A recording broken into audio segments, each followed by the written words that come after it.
thank you to all of you joining us here today. Muito boa tarde, good afternoon, dober večer, and good morning to participants from Australia.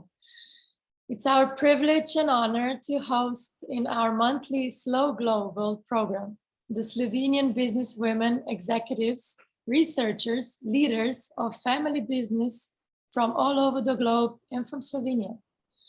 The success of this program has hundreds of participants from over 16 countries worldwide. This is our 7th meeting since we started in March. In order to continue with the program and promoting Slovenian entrepreneurs into the following year, 2022, we hope to build the partnerships and win sponsorships. The main purpose of these events is the network connecting partnership to encourage business cooperation among Slovenes around the world and motherland, strengthen the businesses of Slovenian communities globally.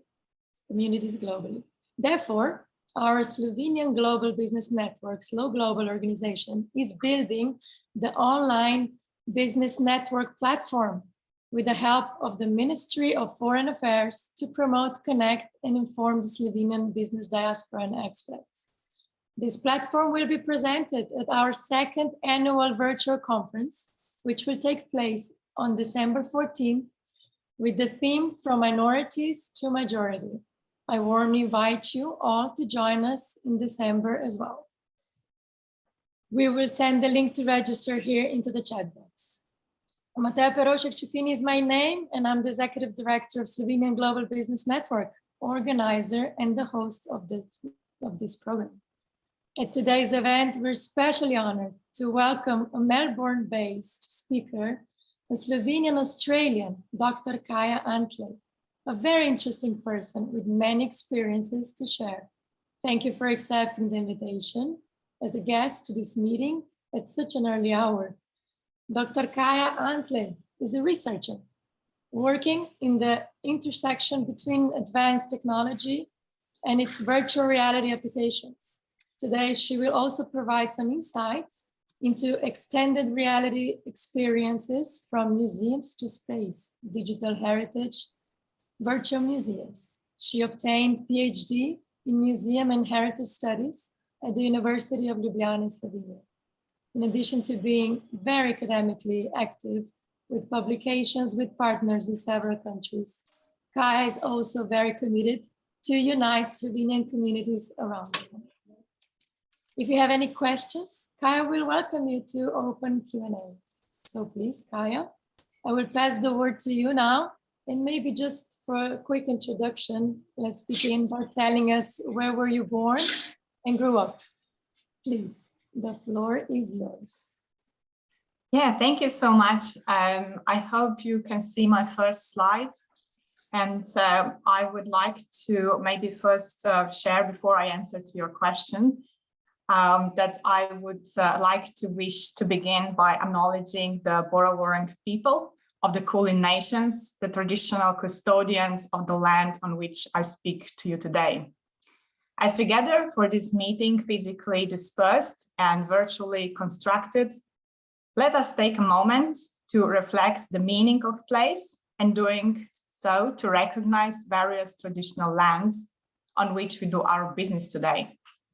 We acknowledge the elders, past, present, and emerging, of all the lands we work and live on their ancestor spirits with gratitude and respect. So, maybe to answer your question, I was actually born around 500 meters from Italian border in Šempeter pri Gorici. But my family actually is from all around Slovenia, including Croatia. But they decided to move to Primorska region, more exactly to Tolminska region. Soon after, you will see, I started the secondary school of design, and I moved to Ljubljana, and this is how my journey started. So after my PhD, I moved to Morocco for a year and a half, And in 2015, I got a scholarship for a postdoc by the Australian government endeavor. Maybe you might be familiar with the Fulbright scholarship. So this is an Australian version of Fulbright. And since 2015, I'm here in Australia, but regularly being in contact with Slovenia, with Slovenians in Slovenia and outside. It's really important to mention, when we were in Slovenia, you probably remember we will always say 2 million of Slovenians. But to be more correct, there are 500 more Slovenians outside, and this is us. So I think very significant numbers. But maybe to just give you a bit of an overview, what I'm going to talk about today is about my professional story between academia, entrepreneurship, NGOs, and yeah, it's kind of a life journey, but it's all around connecting human-centered design, so design, new technologies, 3D technologies, within all the spectrum of, we call it today extended reality. It's probably the easiest way than saying virtual reality, augmented reality, all sorts of kind of realities. And I like to put on also 3D printing into this spectrum, because when we create 3D models based on maybe original museum objects or some sort of physical material, we create 3D models that are virtual, but we could replicate that with 3D printing. And in museum spectrum, you can think about replicas, copies, models, and things like that. So this is my my world of exploration, and I always work in an interdisciplinary teams. So myself as a designer and heritage interpreter, I always work with engineers who provide technologies. We work with heritage institutions or GLAM institutions. GLAM means galleries, libraries, archives, and museums. But also we always work with subject matter experts. So it depends what the topic is. You will see I will be talking about dinosaurs, I'll be talking about archaeology, space. Nevertheless, we need subject matter experts who are experts in specific fields.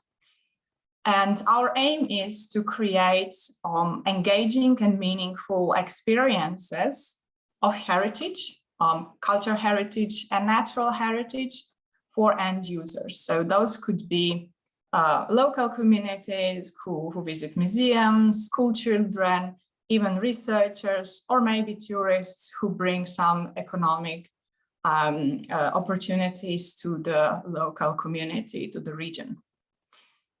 My journey started at the secondary school of design and photography in Ljubljana, and I was one of the industrial design students. I'm not sure how many of you have been in Ljubljana or you were born there, but this is the building, we call it Križanke, and it used to be a monastery. There it's also an event venue, so we were really creative in this space, and very lucky to be in the backstage of all the major concerts that happen. So for example, you would have a German language and the teacher would say, I cannot work today because it's just too loud at the backstage, please go home.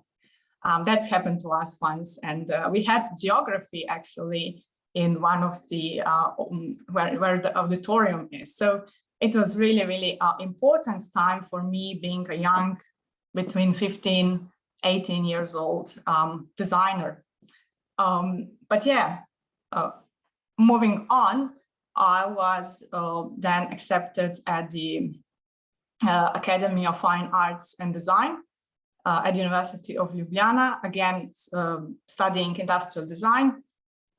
In the last year of the studies, I got a job at the 3D printing and 3D scanning SME, so a small company, where we were exploring what can you do with those technologies. And part of my master's degree, what we would say in the international level plus bachelor. So those who are in Slovenia, you probably understand it was the old version pre-Bologna undergrad of industrial design. And I was exploring how you could use 3D scanning for creative purposes. So I would work with our engineers in the company, where we were actually distributors of those machines. So we had all the technology in-house, and I was able to play around and explore the possibilities and 3D scanning some fruits to see what kind of forms we could create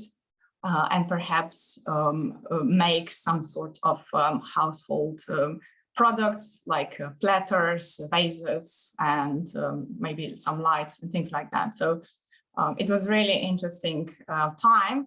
And bear in mind, this was around 2006, 2008. Not many would be familiar with 3D printing and 3D scanning at that time.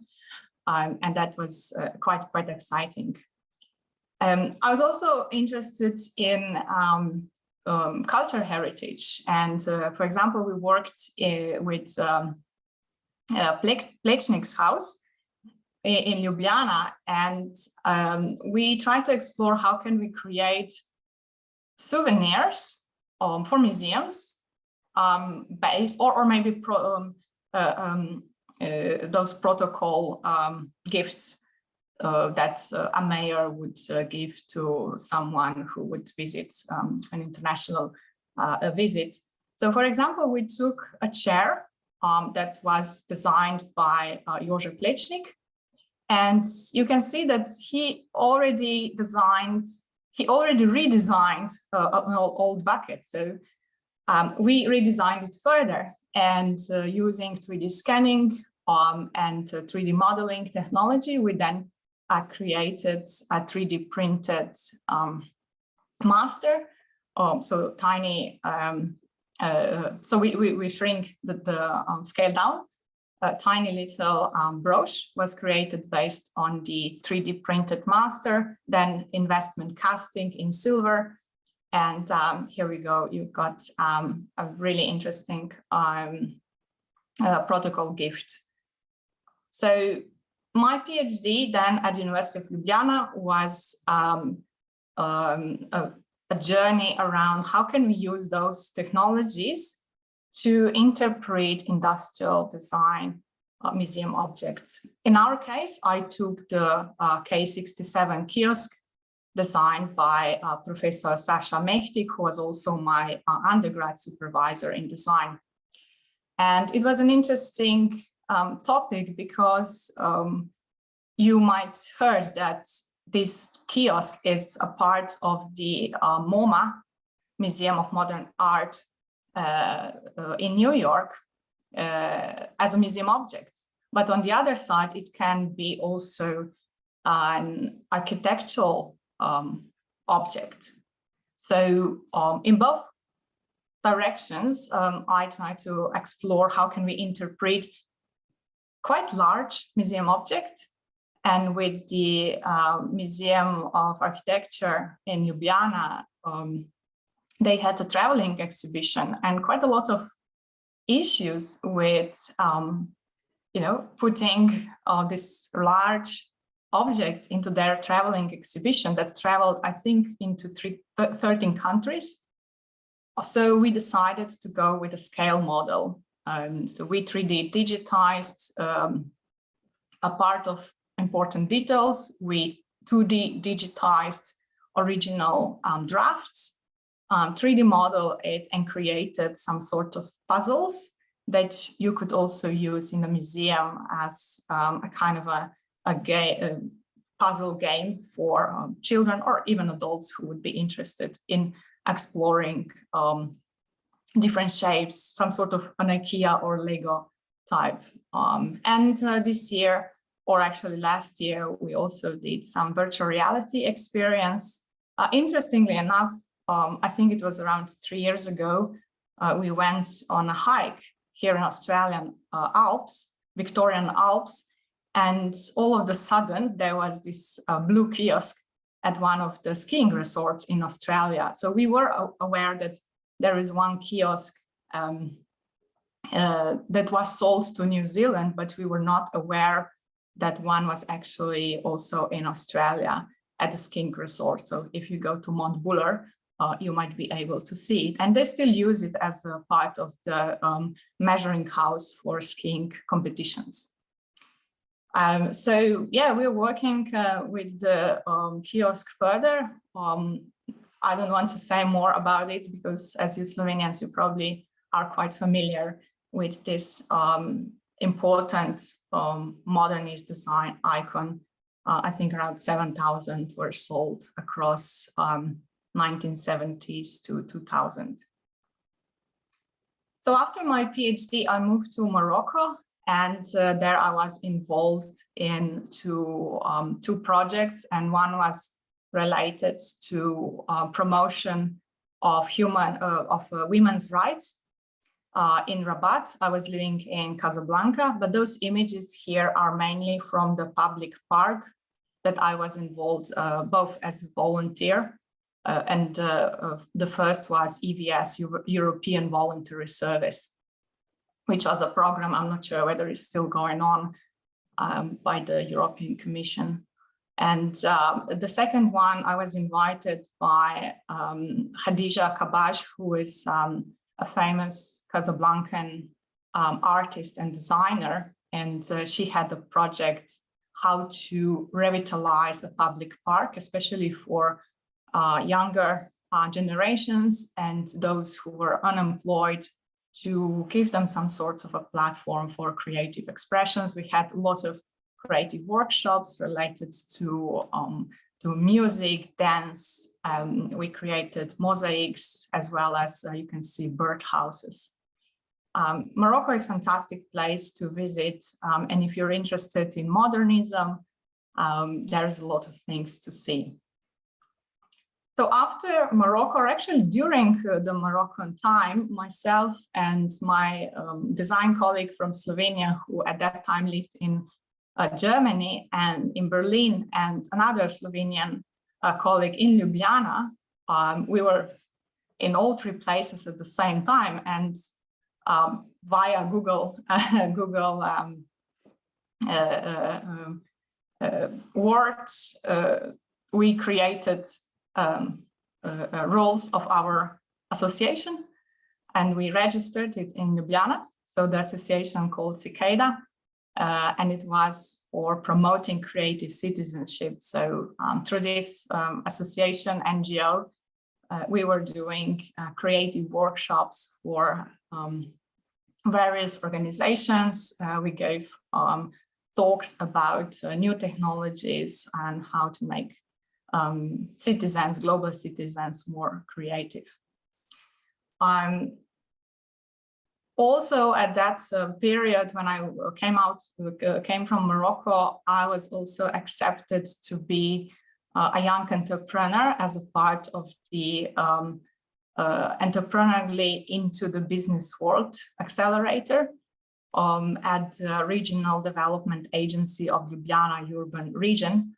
Those who are from Slovenia, you might be familiar with PVSP, which is Podjetno v svet podjetništva. So I was selected to be one of 10 young, unemployed, highly educated Slovenians who got 4 months of full-time employment and a space, so a co-working space, a mentor, a business mentor, as well as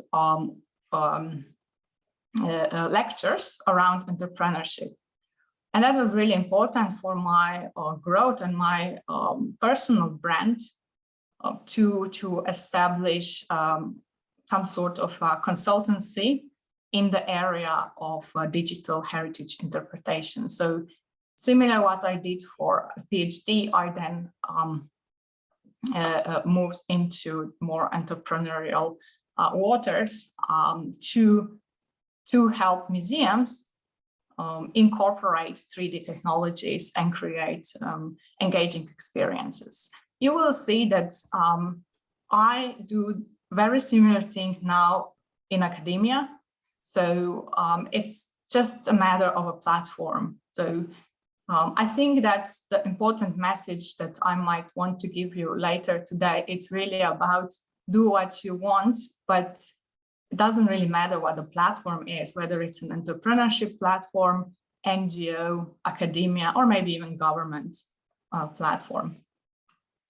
So then I got selected to be a postdoc at the University of Canberra.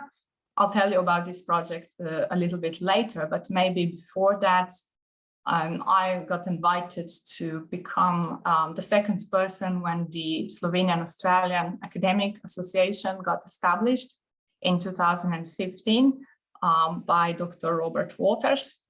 And since then, we've created a large number of events. So every single year we would have conferences.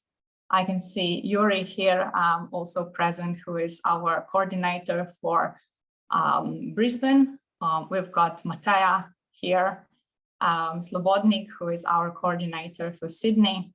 So we've got coordinators in all the larger regions in Australia, but also outside of Australian borders. So currently, I think we are around 78 members across 18 universities. I'm talking about affiliations, not people working at this university. Some of them are academics, researchers, students, young entrepreneurs, and so on. But yeah, it's a very active network. If you are interested in anything around Australia, we are here to help you out. So you can contact or Mateja, Yuri, or myself, or someone else. You'll find our details on our website, SAAA.si. And maybe the announcement with Boris, who is also in the audience, we are discussing to create the next year event in Perth. So it will be Friday. I think it comes on 18th of November, 2022. The event will be in Perth physically, where we got our secretary and also a sort of a blended version with virtual presence, where the Slovenian Brazilian Academic Club will be our guest co-organizer, together with Društvo Vtis, so the Association of Slovenes Educated Abroad. And we got also here Mateja Slobodnik, who is now the new president of Slovenian Australian Chamber of Commerce, as our partners. And we are supported by the Office for Slovenians Abroad, and also our we get help from the embassy. So very established network, and feel free to reach out, any of us. Also, we are every year we have scholarship for Australians and Slovenians to learn Slovenian language. In the past years, we awarded two Australians to travel to Slovenia to learn Slovenian and get know into culture. Unfortunately, due to COVID last year or this year, we actually had to do it online, and our new students just started this week, or they are actually starting this week. So a lot of looking forward for the next years. But going back to my my projects at the University of Canberra as a postdoc, at the University of Canberra, I looked into the how can we use 3D technologies to communicate Slovenian Australian heritage. And the first question was, what heritage? And 2015 was the year when Expo in Milano was focused on food. And there was a lot of food stories all around.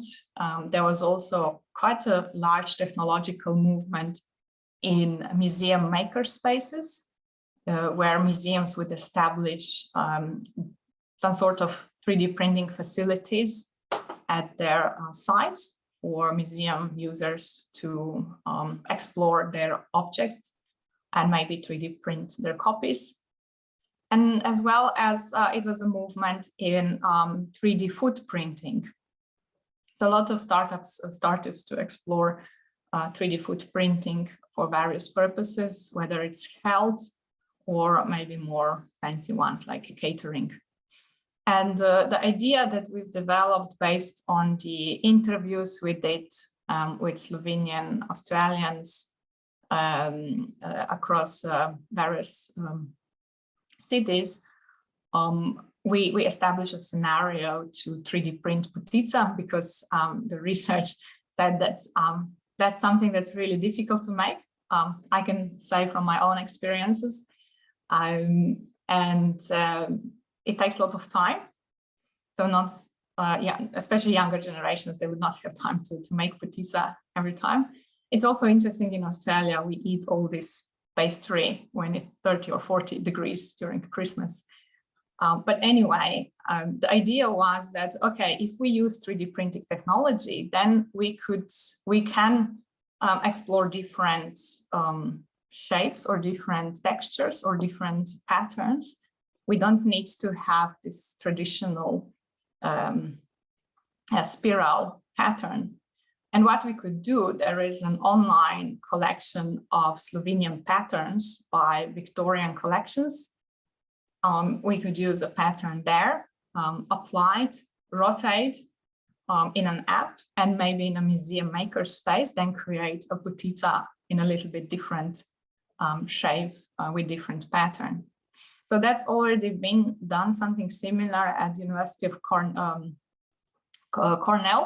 where they, in 2010, they created a dough with, you can see on the upper right side, letter C in kind of a chocolate dough.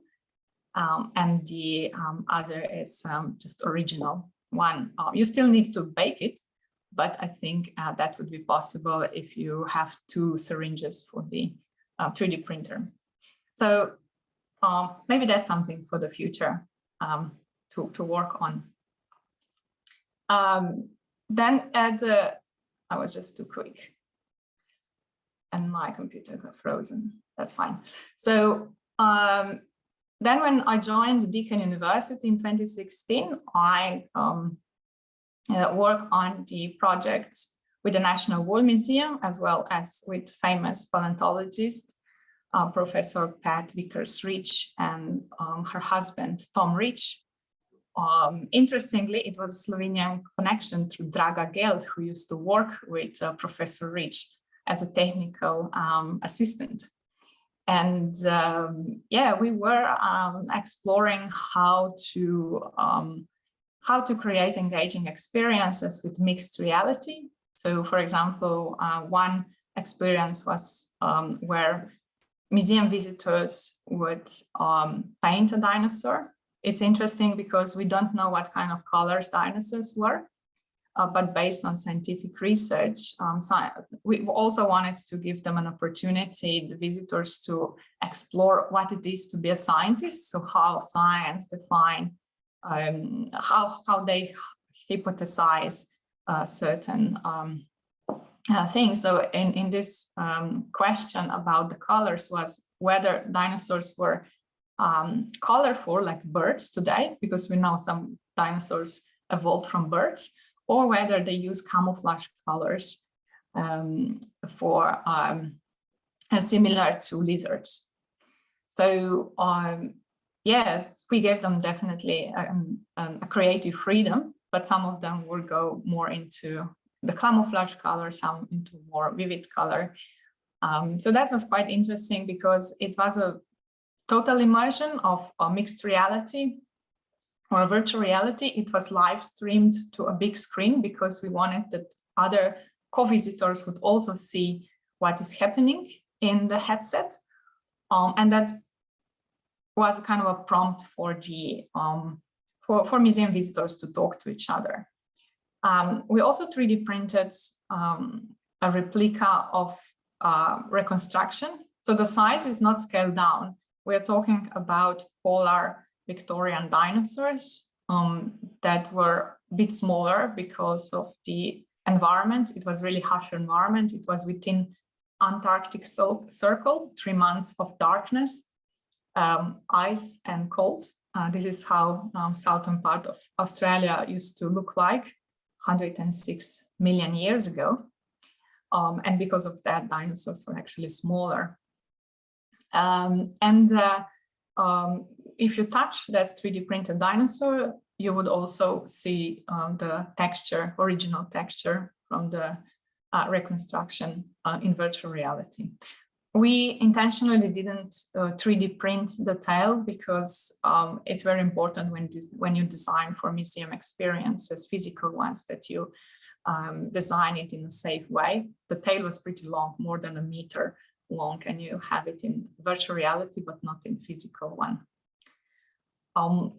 Then we also work with the Art Centre Melbourne, which is the larger venue for performing arts, where we 3D digitize a few costumes from Dame Jan Sutherland collection, and currently working with them to develop a virtual reality experience for visitors who come to their exhibitions, as well as a mental health training for performers who deal with stage fright and everything related to the journey from the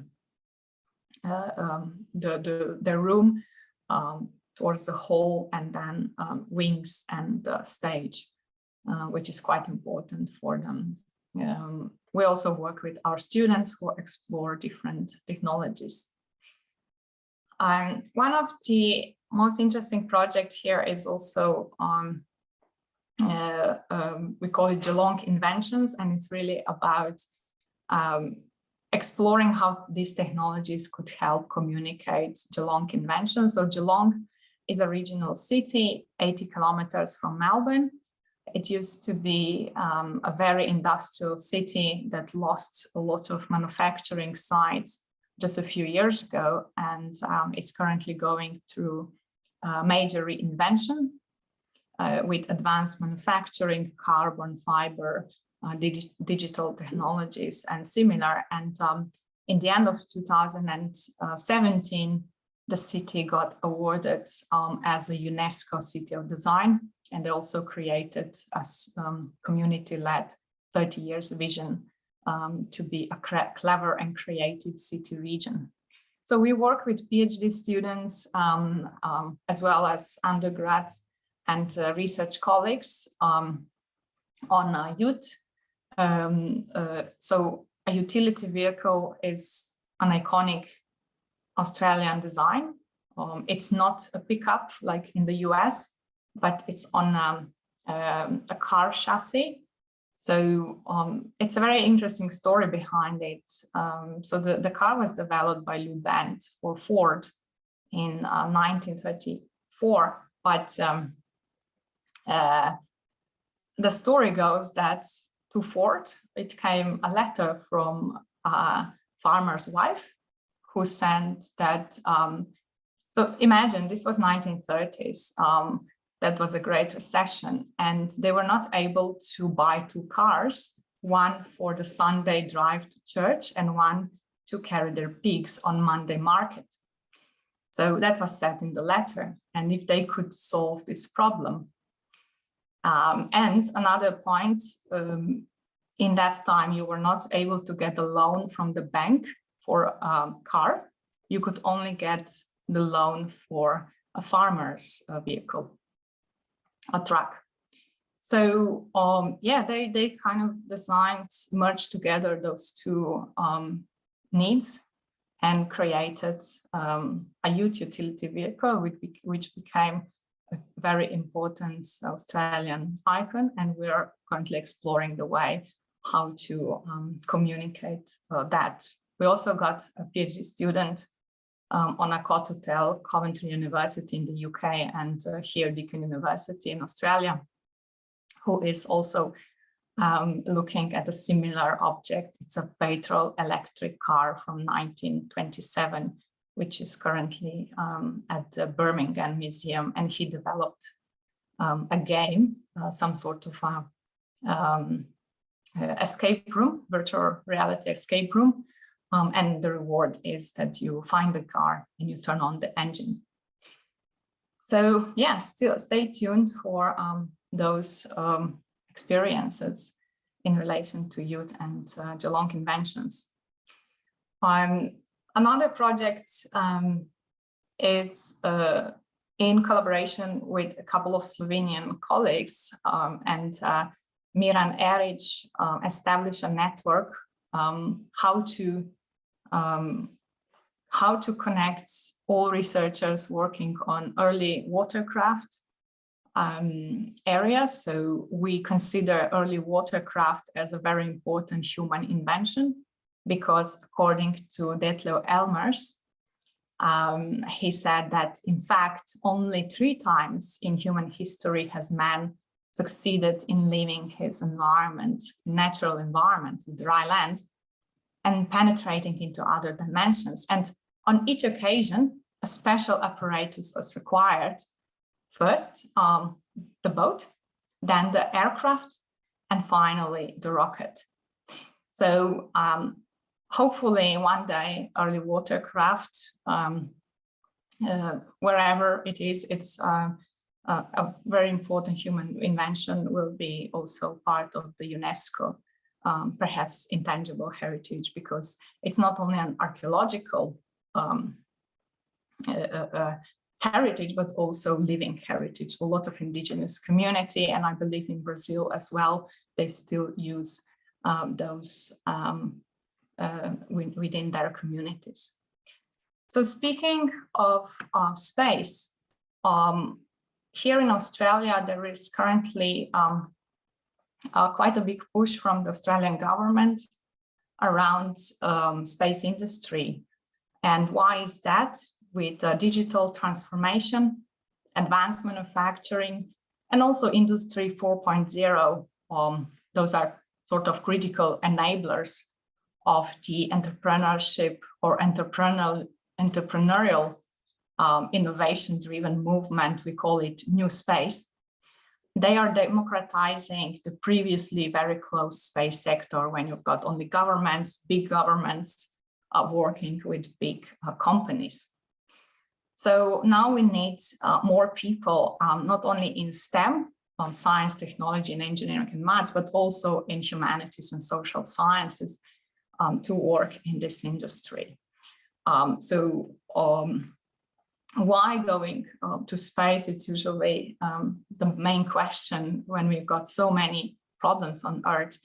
But most human space missions are focused on scientific research, from medical research to environmental research, to better understand our climate change. Also this growing national security, and nevertheless, there's also an economic interest in relation to resource utilization, such as asteroid mining, in-space manufacturing, using advantages of microgravity. And after all, there's also space tourism. We are talking about, for example, space stations that are currently being built. We are probably familiar with International Space Station that is up for the last 20 years.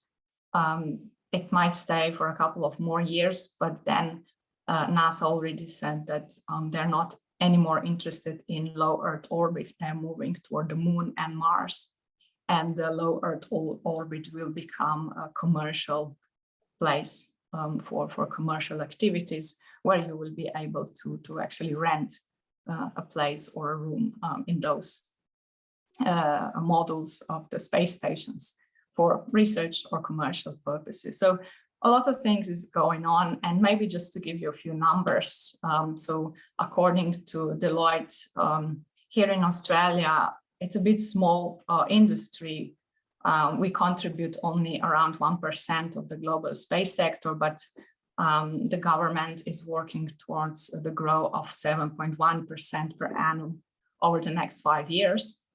And there are different estimates how the growth by 2040 will look like. So one of them will be around $1.1 trillion business. Some of them are also talking $1.4 trillion and so on. Another point is also that here in Australia, the Australian Space Agency, their 2030 goal is to grow Australian space economy, and they're targeting 20,000 new jobs.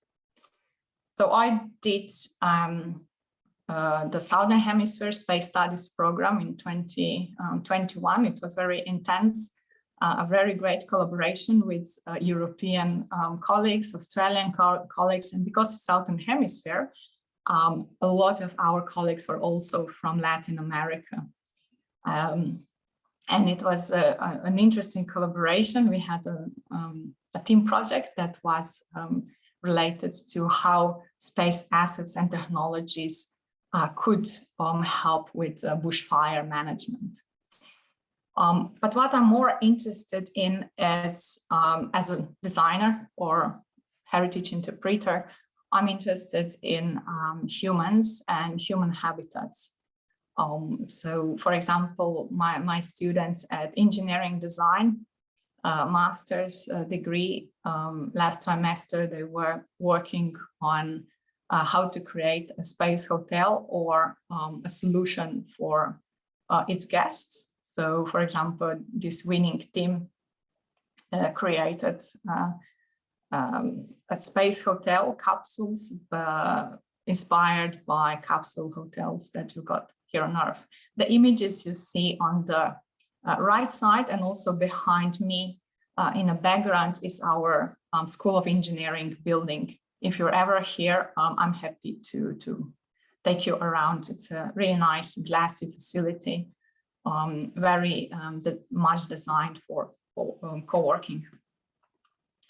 And currently my students are working on gamified exercise equipment for astronauts living and working in space. So we explore how we could potentially create some interesting fitness equipment to help astronauts exercise. It's an interesting point because of muscles atrophy, they have to exercise 2.5 hours per day, which is quite a lot. And they quite lose motivation. So it will be important to, when we go toward the moon and Mars, to create lightweight, robust, and also engaging equipment. XR, extended reality, has been used at the space station already, and also, for example, ESA, European Space Agency, is also exploring those for the exercises. But yeah, coming back to museums, most of the museums are helping with the STEM outreach and STEM education, and they're doing a fantastic job. I've seen so many fantastic exhibitions, very inspiring, in Slovenia, in Russia, or in the UK, and even here in Australia. But yeah, there are more that museums could contribute. For example, there is one initiative for all Moonkites. They registered all human heritage on the moon. And I think there are around 200 objects, if I'm correct, from all sizes to small personal items that astronauts would had them there and put them there. Yeah, whether we could create some sort of museums in space, or how can museums contribute to and help those people living and working in space with their experiences, whether it's a mental need, emotional need, or identity need. So many of you who are Slovenians and are migrants in other countries, you understand how important it is to maintain your identity. And think about going, living on Mars for 2 years, how to maintain your emotional, mental health, and as well as identity. And what we're currently exploring with our team is how museum and heritage experience, for example, gamified, could assist humans being more connected with Earth, with their home, and provide a sense of familiarity and belonging. So can we do this using also during the time of their exercises? We will see what will develop, but it's definitely an interesting case. When we design or when we work on projects related to space, we always look back, what is a space spin-off? How can we help people on Earth? And in that regards, we also think about not only humans on the Moon and Mars and space stations who live in so-called ICE, isolated, confined, and extreme environments. Those similar environments also exist on Earth. So think about hospitals, think about prisons, think about work on Antarctica or oil rigs. We've been through global pandemic. We all know what isolation means, and how can museums and heritage institutions help people being isolated with some engaging and meaningful experiences. So thank you so much for your time today. I'm happy to chat with you if you've got any questions. Thank you, Kaja, on this inspirational presentation. So diverse, as I should call you, multitask woman, engaging from dinosaurs to 3D printing and space involving. I'm going to kickstart just with a little short question. First, do you have any plans to travel to space? Not that I have plans for now, but I might be interested in working space, maybe in the next 30, 40 years. So I like to joke with my friends. There was a recent article, I'm not sure whether it was on BBC or somewhere else, that we are going to live for 150 years. So we'll see what's going to happen in the next decades. But certainly would be interesting to do some projects in there in relation to heritage and museums. I'm not that much interested in space tourism per se, but definitely having a job being a museum curator on the moon, that would be quite interesting. In just a second, and the last question for me, what are your plans in the next 5 years? Next 5 years, yeah, probably working on what we've started with the colleagues in the space industry,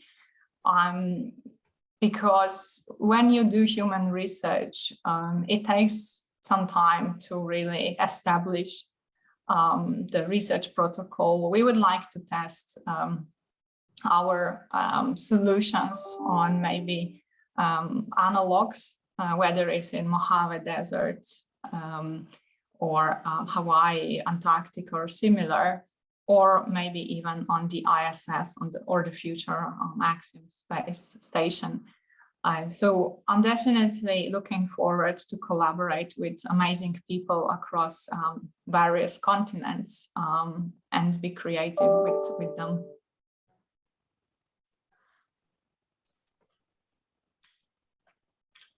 Could I ask a question?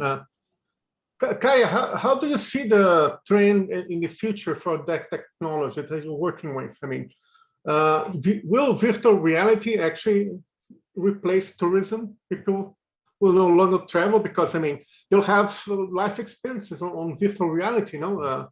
It looks like those are the areas somehow that you're working with, no? Yeah. Yeah, that's actually a good question, and the right time when Mark Zuckerberg is talking about Metaverse. But I think that reality will become much more important. If you remember, maybe 10 years ago, we were talking, especially in the museum sector, we were talking about museum exhibitions are important, but we also want to see digital experiences. But we need to provide access to digital experiences. At that time, digital experiences were very elitistic because you have to have connection, you have to have technology. It was expensive, it still is. But in the future, very soon we will see internet space constellations. These are growing. If we are talking about SpaceX, Starlink and OneWeb and Kuiper, and more is coming. And I know that even Elon was in Amazon region just recently talking about providing those solutions for regions that are not able to be connected at the moment. But imagine if the whole world is connected, even those on the ocean. Or in the middle of Australian outback, or in the middle of a Brazilian rainforest, if everyone is connected. So whether this will reverse, because, for example, being connected will be easy, but you know that travel in physical means it will be difficult. So I think that getting together people in a physical way will become much more elitistic. You know today that all the conferences are blended. Yes. Those majority will come online, but the main collaboration will still probably happen in a physical environment. So something to think about. I think we will understand physical to be much more precious. I'm talking about not only about events, but also nature, physical experiences, real experiences. But as virtual reality becomes more and more real, the physical will tend to not be that an edge, no? Because I think nowadays, during the pandemic, all the events, in-person events were canceled. And suddenly everybody was doing virtual events. I work with a lot with pharmaceutical companies. They sponsor a lot of conferences around the world, and the industry, they had a very big, problem with this COVID crisis, But suddenly they realized that events that they would plan physically to have like 2,000 people or something like that, online version, they will having like 50,000 people. So in terms of investment, in terms of experiences, you're leveraging much more, the same investment, 2,000 more people, involved in such events. So it makes a lot of sense, but still the experience is not the same. In person, it's very nice. Yeah. Exactly. Even with our case, with the Slovenian Australian Academic Association doing a conference in Adelaide, we were unable to join them, to talk to them directly, to experience all the Slovenian fantastic, delicious food. And they had a conference dinner at the wine center. So the National Wine Center in Australia is also interested in Slovenia and their oldest wine. You're definitely familiar with it. But yeah, I think that physical connections will become much more precious. Not much often as before, when we fly in and fly out all the time. But we will really need to think when and why invest into physical travel. I'm certainly believe that it will be very precious, and online connections like this one here, if we can connect every single person in the world, yeah, it will become a routine. When something becomes a routine, it's not that important anymore, but it provides a different way of connecting. Well said, Kaja. Tomasz Pochwałczyk is asking a question. How much is Slovenia active in space activities? Yeah, so Slovenia is very active, and I could find you a link if you were, so there was a Bled forum this year online, and you have a fantastic 1 hour and a half, I think, symposium just about space industry in Slovenia. As far as I know, they are active in a variety of different things. So 2020 was the year when Slovenia put to space first 2 satellites. They were both University of Ljubljana and Maribor involved, as well as a couple of companies. Then we've got Planica Nordic Center that works with the ESA, European Space Agency, by providing some sort of analogs for the missions. They've got this kind of a really cold space underground where biathlon and Nordic skiers are practicing. Slovenia also, there are also, I think, 4 American astronauts that are of Slovenian descent. They're really active also in collaboration with Slovenians.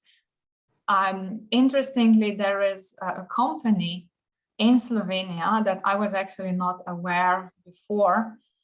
They built giant balloons for tennis, and they were selected to create a Mars habitat.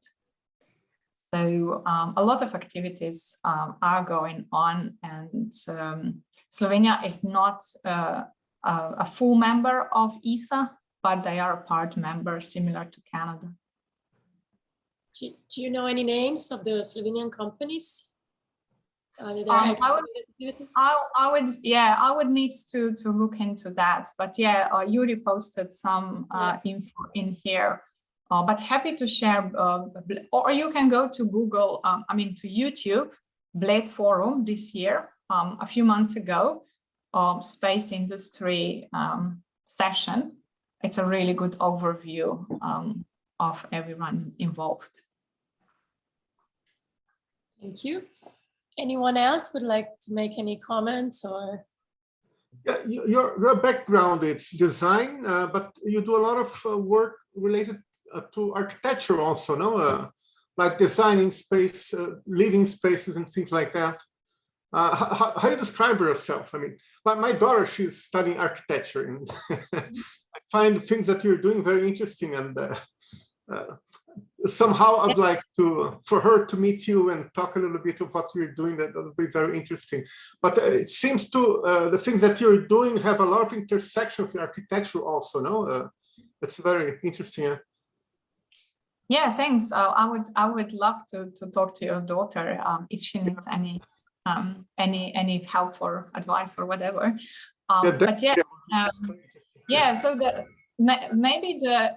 So both architects and designers are thinking very similar because we work for people, for users, and we focus on users. And it's a very interdisciplinary area because you need to think in a way how to design for users, but on the other side, you need to work with other disciplines to make sure that these solutions actually work. So even my engineering students, they are working in some sort of a blended version between engineering, design, and architecture.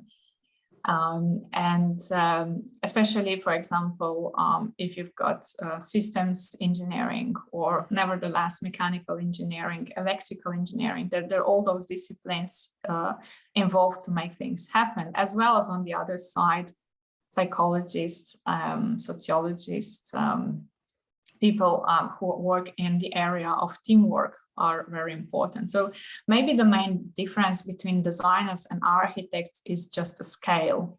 While architects are interested in space, in larger space, designers were more interested in products per se. So just currently, I have a colleague in Mexico. She's an industrial designer, and she established a network of designers in space industry, because architects, maybe the information for your daughter is our space architects are very well established in the space industry. I've done some courses with them.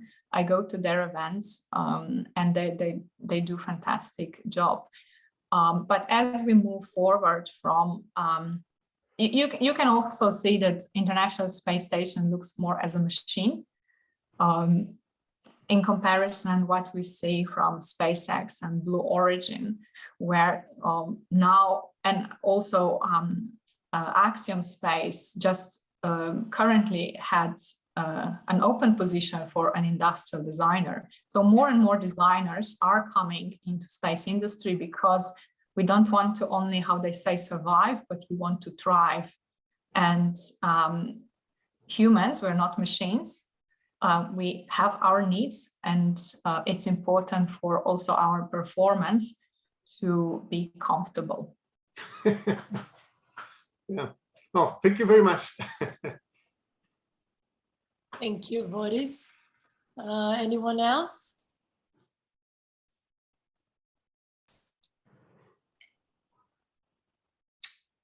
We certainly have a lot of things to talk, but we should talk.